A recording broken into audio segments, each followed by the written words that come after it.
Bago mo siraan ang isang tao, siguraduhin mo muna na malinis ka. Bago mo ilabas lahat ng baho ng iba. Pero yung sarili mong baho tinatago mo?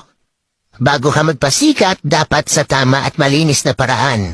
Huwag yung maninira ka ng kapwa mo para lang mapansin ka. Ano, pasikat lang?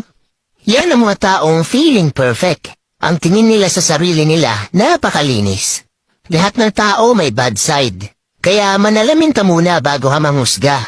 Madami ka namang nagawang mabuti pero sa isang mali, di na nakikita yung nagawa mong mabuti sa kanila. Ganon talaga yung mga taong kulang sa pansin. Kahit mali sa mata nyo at labag sa paniniwala nyo, wala pa rin kayong karapatan manghusga ng kahit sino. Hindi nyo alam kung ano ang pinagdaraanan sa buhay ng bawat tao. Lahat tayo ay nagkakamali. Bas hindi kaaya-ayang tignan ang mga taong nagmamalinis.